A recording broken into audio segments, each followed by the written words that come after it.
प्रभु बस आने ही वाले हैं, एक दिन और इंतजार कर लीजिए। जब कंस के अत्याचार से पूरी मथुरा नगरी परेशान थी, तो आज ही का दिन रहा होगा। सभी भक्त कृष्ण अवतार की राह देख रहे थे और कल जन्माष्टमी की आधी रात कृष्ण लाला ने जन्म लिया था। चलिए इस मौके को खास तरीके से मनाते हैं। आज और कल जन्माष्टमी स्पेशल मनाते हैं। कन्हैया लाल का नाम लेकर शो की शुरुआत करते हैं। आज मैं आपको कल होने वाले जन्माष्टमी के व्रत के बारे में बताऊंगी। आपको जन्माष्टमी का व्रत कैसे रखना है ये जानेंगे। आपको जन्माष्टमी की मूर्ति के बारे में भी बताऊंगी। कल आपको कन्हैया की मूर्ति कैसे स्थापित करनी है, क्या ध्यान रखना है, सब जानिएगा। और आज ही आपको जन्माष्टमी के मंत्र के बारे में भी बता दूंगी, जिसे कल जपना आपके लिए बहुत बहुत ज़रूरी है। जन्माष्टमी स्पेशल शो में मैं आपको आज श्री कृष्ण से जुड़े 5 महा उपाय बताऊंगी। जी हाँ, तो जानते हैं पहला महा उपाय। क्या आपके पास पैसा नहीं टिकता? भगवान श्री कृष्ण को पीताम्बरधारी भी कहा जाता है, यानी कि पीले रंग के कपड़े पहनने वाला। इसीलिए कल यानी कि जन्माष्टमी पर पीले रंग के कपड़े पहने और श्री कृष्ण को पीले रंग के फूल अर्पित करें। मैं आपको हमेशा अगले दिन के त्योहार में क्या करना है एक दिन पहले ही बता देती हूँ। ये तो आपको मालूम ही है कि कल रात ठीक 12 बजे कृष्ण लल्ला का जन्म होगा, लेकिन आपको कल व्रत कैसे रखना है वो आज ही जान लीजिए, ताकि कल कोई गलती ना हो। कल सुबह व्रत शुरू करने से पहले आज रात हल्का भोजन कर लें। कल सुबह जल्दी उठकर तिल मिलाकर स्नान कर लें। साफ कपड़े पहने। पूरे दिन आपको अन्न का सेवन नहीं करना है। हाँ, आप फल आदि ग्रहण कर सकते हैं। व्रत रात 12 बजे भगवान श्री कृष्ण का जन्म होगा, उसके बाद ही तोड़ना होगा। स्नान आदि करने के बाद सूर्य, सोम, पवन, भूमि, आकाश को नमस्कार कर पूर्व या उत्तर मुख करके बैठ जाएं। इसके बाद जल, फल, कुश, गंध लेकर संकल्प करें। मैं कृष्ण जन्माष्टमी व्रत कुछ विशिष्ट फल आदि और पापों से छुटकारा पाने के लिए करूँगा। शाम के समय एक बार फिर आप काले तिलों के जल से स्नान करें। देवकी जी के लिए सूत के एक छोटा सा घर बनाएं। उसे वनमाला से सजाकर द्वार पर रक्षा के लिए खागड़ रखें। सूत से बने घर में स्वास्तिक और ओम आदि मांगलिक चिन्ह बनाएं। सूतिका गृह में श्री कृष्ण सहित माता देवकी की स्थापना करें। एक पाले या झूले पर भगवान श्री कृष्ण की बाल गोपाल वाली तस्वीर या मूर्ति स्थापित करें। इसके बाद पूर्ण भक्ति भाव से फूल, धूप, अक्षत, नारियल, सुपारी, ककड़ी, नारंगी से भगवान श्री कृष्ण के बाल रूप की पूजा करें।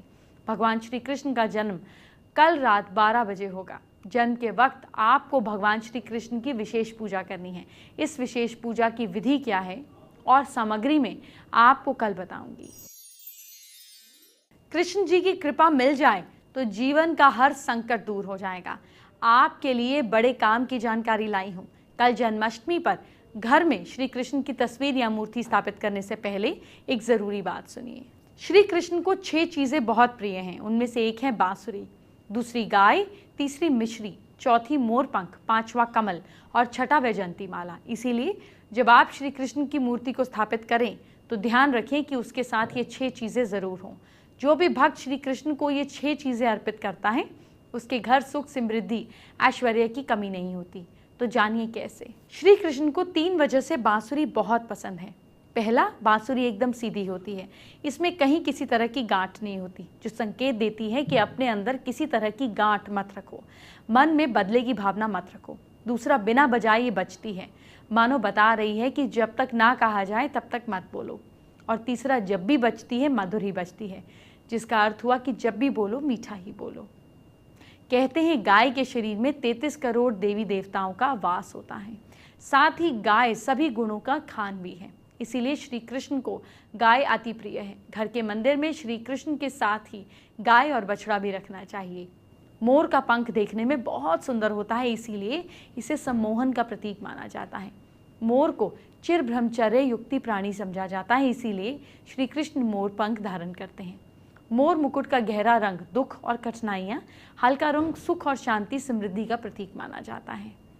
आगे बढ़ूं उससे पहले एक जरूरी बात। श्री कृष्ण के सिर पर सुशोभित मोर पंख का वास्तुशास्त्र में बहुत महत्व है। आपके घर में लगा मोर पंख आपकी जिंदगी बदल सकता है। इसके बारे में आपको कल विस्तार से बताऊंगी। अभी आगे बढ़ते हैं। श्री कृष्ण को कमल भी बहुत प्रिय है। कमल कीचड़ में उगता है लेकिन हमेशा कीचड़ से अलग ही रहता है, इसीलिए कमल पवित्रता का प्रतीक भी है। कान्हा को माखन मिश्री बहुत प्रिय है। मिश्री का एक महत्वपूर्ण गुण है कि जब भी इसे माखन में मिलाया जाता है, इसकी मिठास माखन के कण कण में घुल जाती है। उसके प्रत्येक हिस्से में मिश्री की मिठास समा जाती है। मिश्री युक्त माखन जीवन और व्यवहार में प्रेम को अपनाने का संदेश देता है। भगवान के गले में वैजयंती माला जो है, ये कमल के बीजों से बनती है। दरअसल कमल के बीज सख्त होते हैं जो कभी नहीं टूटते, सड़ते नहीं, हमेशा चमकदार बने रहते हैं। इसका मतलब ये कि जब तक जीवन है तब तक ऐसे ही हमेशा प्रसन्न रहो। दूसरा, ये माला बीज की है जिसकी मंजिल है भूमि। भगवान कहते हैं ज़मीन से जुड़े रहो, कितने भी बड़े क्यों ना हो जाओ, हमेशा अपने अस्तित्व की असलियत के नज़दीक रहो। आइए बात करते हैं आज के दूसरे महाउपाय की। क्या नौकरी में प्रमोशन नहीं मिल रहा है? कल जन्माष्टमी पर 7 कन्याओं को घर बुलाकर खीर या कोई सफेद रंग की मिठाई खिलाइए। जन्माष्टमी के मौके पर अगर आपको वो महामंत्र नहीं बताया जिसे जपने से कृष्ण कन्हैया की कृपा मिलती है, तो फिर क्या बताया। चलिए आपको बताती हूँ कल आपको किन मंत्रों का जाप करना है। मंत्र क्या है, नोट करिए। पहला मंत्र है ओम श्री नमः श्री कृष्ण परिपूर्णतमाय स्वाहा। ये कृष्ण जी का सप्ताक्षर महामंत्र है। इस मंत्र का 5 लाख जाप करने से मंत्र सिद्ध हो जाता है। जिससे व्यक्ति को ये मंत्र सिद्ध हो जाता है, उसे सब कुछ प्राप्त हो जाता है। दूसरा मंत्र है गोल वल्लभाय स्वाहा। ये 7 अक्षरों वाला श्री कृष्ण का मंत्र है। इसका जाप जो भी साधक करता है उसे संपूर्ण सिद्धियों की प्राप्ति होती है। तीसरा मंत्र 8 अक्षरों वाला है, श्री कृष्ण मंत्र गोकुलनाथाय नमः। इस 8 अक्षरों वाले श्री कृष्ण मंत्र का जो भी साधक जाप करता है उसकी सभी इच्छाएं और अभिलाषाएं पूरी हो जाती हैं। श्री कृष्ण की कृपा उसे जरूर मिलती है। चौथा मंत्र है क्लीम ग्लौम क्लीम श्याम मंगलाय नमः। 10 अक्षरों वाला मंत्र श्री कृष्ण का है। जो भी साधक इसका जाप करते हैं बेसिकली उन्हें संपूर्ण सिद्धियों की प्राप्ति होती है। अभी 3 मंत्र और बाकी हैं, वो कल बताऊंगी जन्माष्टमी के दिन। आगे आपको सफल बनाएंगे ये मंत्र, लेकिन अभी कुछ और बात करते हैं। भगवान श्री कृष्ण ने गीता ज्ञान के जरिए अर्जुन को मार्गदर्शन दिया था। वो गीता ज्ञान आज के युग में भी उतनी ही अहम है।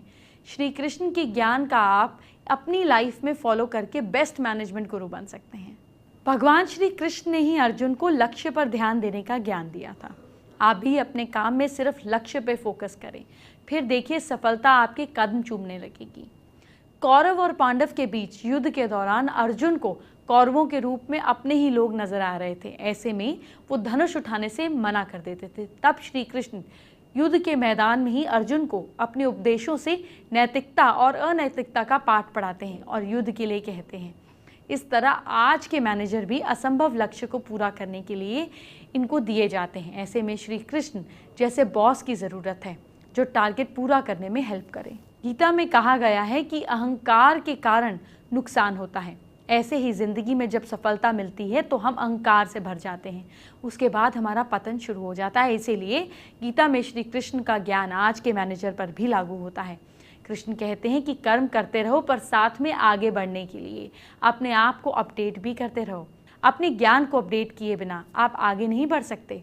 समय को पहचानें और उसके मुताबिक ही चीज़ें सीखें, तभी तो आप तेज़ी से आगे बढ़ सकते हैं। अपने जीवन में श्री कृष्ण सबको साथ लेकर चलते हैं। इसी तरह आप भी अगर मैनेजर हैं, लीडर हैं, तो भी अपने अंदर में काम करने वालों को, आपके अंडर जो काम करते हैं, उनको साथ लेकर चलना चाहिए।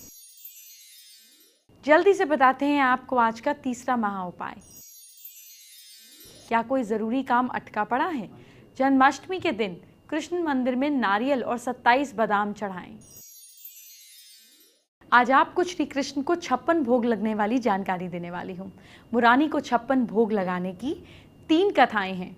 मैं आपको जन्माष्टमी के मौके पर सब सुनाती हूँ, ध्यान से सुनिएगा।